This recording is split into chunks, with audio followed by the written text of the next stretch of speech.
talking about tips to feel better and not feel drained or tired, especially if you've been around people who you feel are narcissistic or toxic or unpleasant to be around. We're going to talk about recovery tips and strategies and methods in this one. I'll also be answering all of your questions if you have any. So let's get started. I'm just going to set up my moderation here really quick.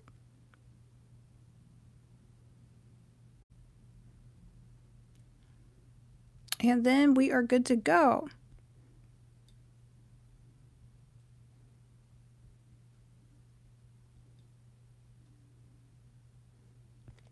And let me see if there's one more thing here.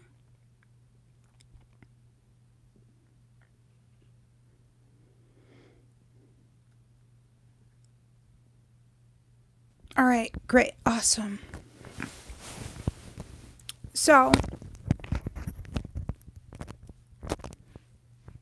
if you don't get a chance to make it to this live stream, it's okay. Just go ahead and leave a question in the chat. You can also visit my website and ask questions there as well. So let's get started. If you have gone through a relationship with a narcissist or that was just unhealthy, or if you've dealt with people that were toxic or unpleasant to hang around, maybe people at a work environment, school, family, friend group, anything along those lines, and you're wondering, how do you recover? How do you feel better? Especially if this is something that was ongoing. I'm going to give you a few tips that are really helpful. So, starting with number one, if you can, get around a large body of water. So, get around a body of water such as a lake, a pond, a river, a beach. There is something about that is so helpful because it helps you to feel renewed, fresh, full of energy, and full of life again. Now, if you're feeling down, depending on what happened, particularly if it's a breakup or maybe you got into it or somebody tried to get into it with you, it is really helpful to go through and sort of force yourself. You may not want to, you may not feel that good, but force yourself to get around a body of water, a lake, a river, something along those lines. So that is number one. Number two, this one is super helpful. A park. If you go to a park, this will help to reset your mood. So for me, I understand, when I was a little kid, I used to love the park. Not sure if you went to a park when you were growing up or if you liked parks, but I liked going to the park. And just like if you had a little kid, you wouldn't actually keep that little kid inside all day. Instead, you would allow them to get outside, to play, to interact with other people. Well, you kind of have to do the same thing for yourself. You have to kind of parent yourself and allow yourself to go to a park, be around other people, and be in the fresh air. This is extremely important because you've got the greenery, you've got the leaves, you've got the trees, the flowers, the plants. Something about this will also help to reset your mood and make you feel great. So at first you may feel like, oh, I don't want to do this. What's the point of going to a park? But then when you're in that environment, the air and the atmosphere will help you. I remember in my situation recently, I wasn't feeling drained or tired or anything like that, but I try to do at least one activity like this regularly. I forced myself to go to a park. I was sort of tired. I was like, okay, let me check it out. It's really pretty. And there was a group of people and they were all playing volleyball. And they looked so happy and they were so peaceful and they were so full of life. And being around that and the plants and the beautiful purple flowers, and it was really hard to feel cranky. It was really hard to feel like I was in a bad mood. So this was also something that was extremely helpful for me. So I think people don't really do it enough. There are so many parks, but they don't go to them often enough. So if you can find one that has a trail, even better. Like, force yourself to go on a trail walk. Force yourself to go on a nature walk. I personally am not too big into hikes. I know some people are, but hikes for me can be a little bit like, especially in the heat. I'm not huge on hikes, but if you can force yourself to walk down like a short hike or something like that, this will change your mood. Make sure you bring plenty of water, of course, and snacks and really comfortable shoes. Last time I went on a hike, I didn't like it because I kept sliding because I was in the wrong shoes and not fun. All right. So those are the first two things. Number 3, huge, huge, huge, is art. I know a lot of you are very artistic. You like to draw, you like to paint. Get into some type of art or discover a new art. Look up local pottery classes, look up local classes for even something like baking cakes, something that you don't normally do. That could be really helpful. But pottery classes, art classes, painting classes, a lot of times they have low cost ones at a local school or at a local community center. And it may seem a little cheesy and like, but it's so good for you to pick up a new skill. What a lot of people don't realize is these new skills that may seem like really small really add up later. Just taking one class a year in something that's brand new, such as painting or art or sewing, is massive. Okay, so that's another really important one. Art. I've noticed that picking up a skill such as learning to draw, and then the next year you pick up a skill learning to oil paint. The next year you maybe learn how to make pottery. All of it ends up coming together. And a few years go by, and time can go by very quick like that. And all of a sudden you have this huge skill set that is really important to you. And maybe you do something really cool with it, right? Maybe you end up doing something cool with the new skills you've acquired. You could even learn to play, I know for myself, I always wanted to learn to play oboe. And I remember thinking, oh, too bad I never got to play oboe when I was in elementary school. I played a bunch of other instruments, but not oboe. And I thought, why can't I just learn to play oboe now? Okay, now there is a good reason why not to. Oboes are extremely expensive. But I thought, well, what else? Oh, I want to learn how to play the flute. Because back when I was going to elementary school, it was like you had to pick one, clarinet or flute or trumpet, and the flutes were too expensive or some weird stuff like that. So I ended up with the clarinet. Okay, so I played clarinet, I played bass clarinet. I'm like, oh, I always wanted to play oboe though. I always wanted to play flute. And I was like, well, why not learn now? And I'm like, hey, in 5 years, I have 5 years experience playing the flute. That's amazing. In 10 years, I have 10 years experience playing the flute. Somebody can start at 63 years old, and by the time, they're 70, they have 7 years experience playing the flute. Like, that's pretty cool. And it's actually really, really good for your body as well. So I picked up a piccolo, which is supposed to be way harder than the flute to start off on. I got sound in 1 day, which is almost unheard of. A lot of times, even flute players can't get sound for like a few weeks or something like that, a few days. I got sound, and within a couple of weeks, like I was playing like little songs and melodies, and I'm like, this is so cool, right? And you can learn a new skill. Like you can learn something new, like, go take some type of a class that allows you to get creative and explore something new that's fun. Okay, so that's going to be huge. Okay, number 4. This is also a really helpful one. When it comes to your foods, be really selective with your foods. You have to look at your body sort of as a machine, right? So what you put into it is going to be your fuel. So if you're putting into it super fresh, healthy, organic foods, lots of nutrient-rich, dense, healthy foods, it is going to make you feel great. I don't know if you've ever ate something that's super unhealthy and you feel like kind of tired and it's the exact reverse when you eat like pomegranate and really healthy stuff, right? So make sure that you're eating plenty of fruit, vegetables, getting the right amounts of protein, eating stuff that you know is going to make you feel good. I know it's not like super exciting to some people, but those aren't the people that I'm talking to. I'm talking to people that want to feel really good. And you have to eat healthy. So if you want to eat a bunch of junk food, if you want to eat a bunch of... When I went to the store the other day and I saw some of the food that they like were feeding the majority of people, it was, and I'm not like a super big health buff, but I was like, a lot of these foods were filled with like plastics or polymers or just artificial dyes and just really unhealthy stuff.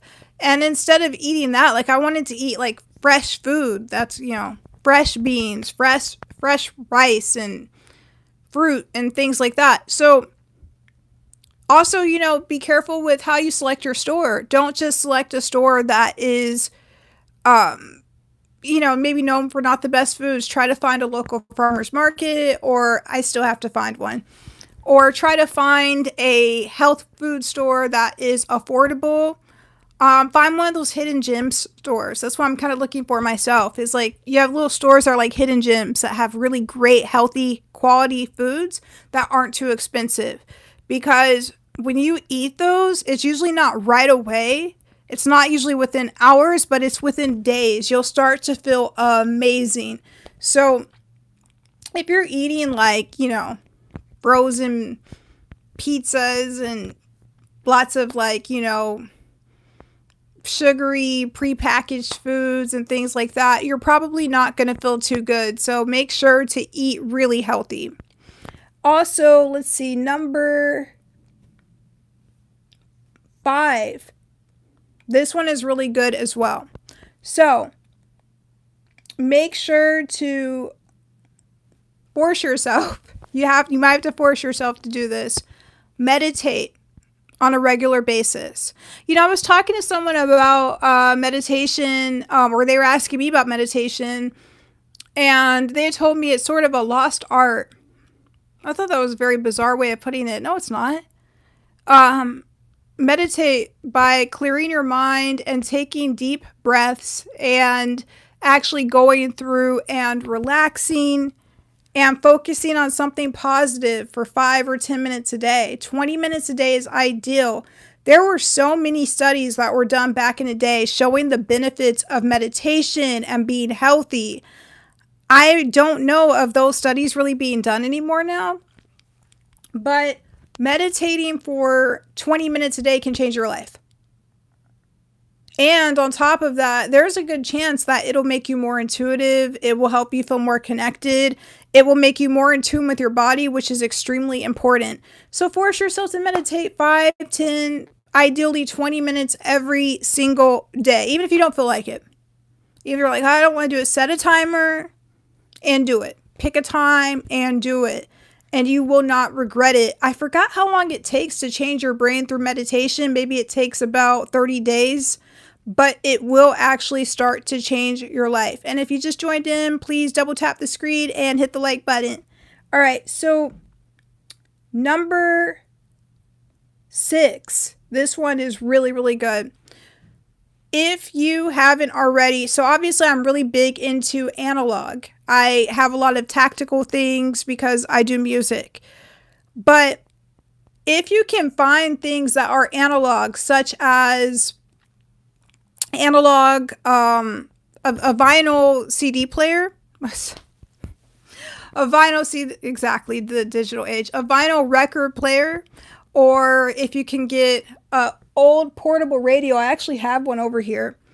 Portable radios, different things that force you to have to like touch it and have to interact with it, as opposed to just using digital devices.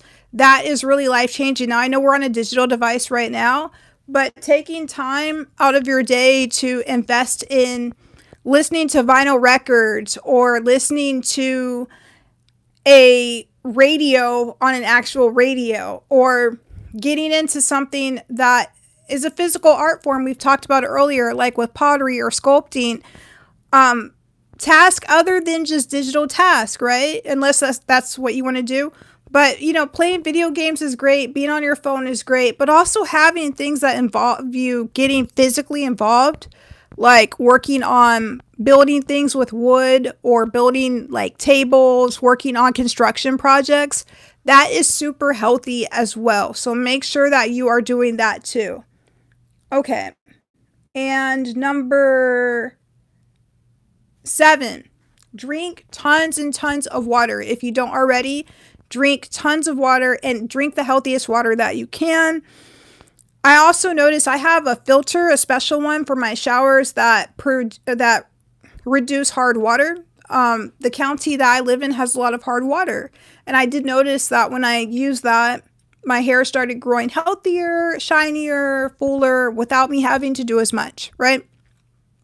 This is important. My hair used to get really matted. It used to get so matted, like in hard clumps, like thick, like dreadlock matted. But as soon as I switched the shower head, I've never had that issue again.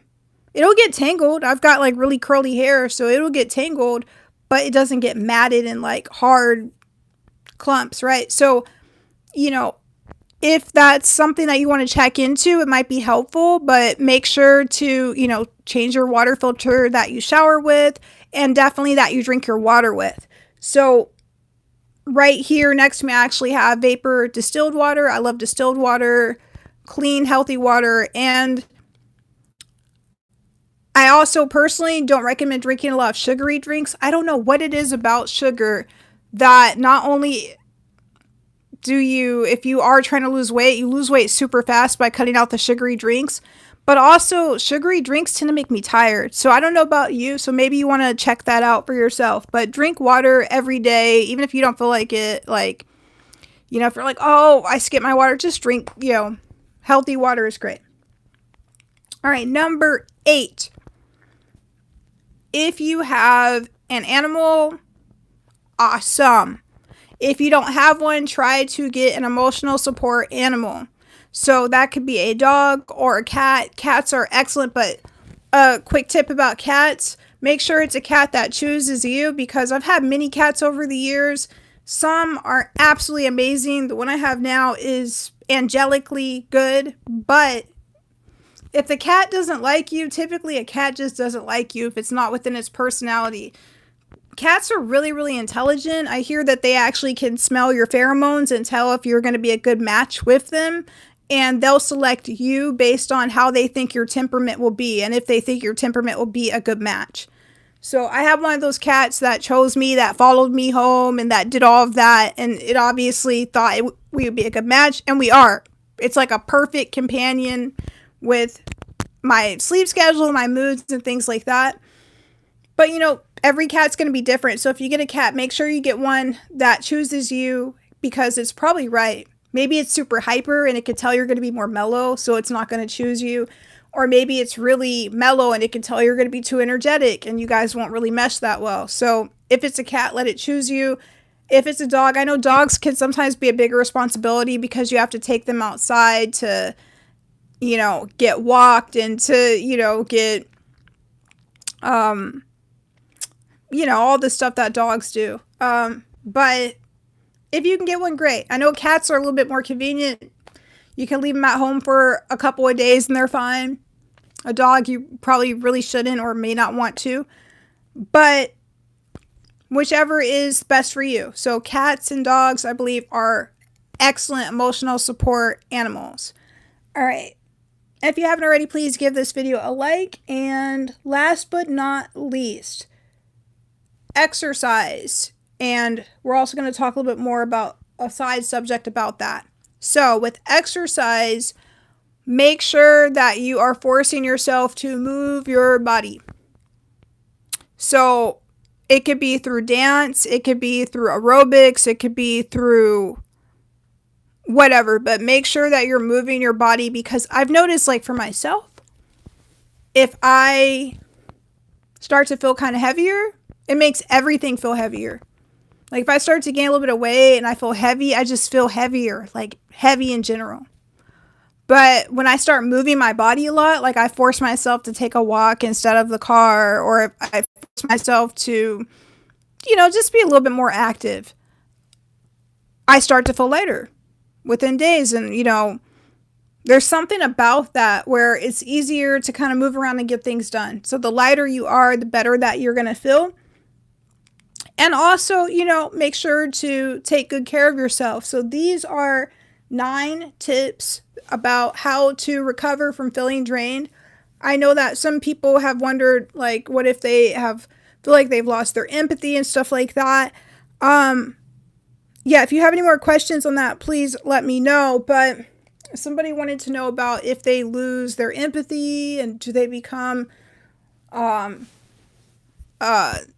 like basically certain people want to know, is it permanent? Of course it's going to depend on your individual situation, but you can definitely start to feel better. But to be honest with you, most tips are on how to feel better are going to be practical stuff. Another thing is to, number 10, actually, I should add, is get a panel done. Like, find out if you're deficient in iron or in copper or something like that. Some people are vitamin D deficient, magnesium. That makes a huge difference. I know for me, it turns out I have anemia, so I'm iron deficient and copper deficient, from what I can tell. I was, prescribed iron and stuff like that. And I'm telling you, like, that was a game changer. Something that small, like, that seems so insignificant, I feel it within a day. Like, if I don't take my iron for, like, the whole month, I get, like, super, I can get kind of drained feeling. But just taking iron for 1 day, 2 days for it to build up, I'm, like, kind of zipping around. I feel better, right? So get your panels checked as well, because there could be something going on with that. And a lot of times it's those simple things that end up having those mega results. It's not, doing some massive thing. It's the practical stuff. So let me see if there's anything else that I want to add on to that. If you don't have any questions, I'll probably go ahead and end it right here. But those are 10 things. And of course it can get a little bit deeper. There are more deeper things to add, but starting with that stuff is the basics. Right there alone can be enough. But there are a few other things that are really helpful as well to get more advanced. But again, that's going to depend on your individual situation. So I hope you have an awesome, fun, amazing rest of the day. And if you haven't already, please like and subscribe. And until next time, I'll talk to you later. Bye-bye.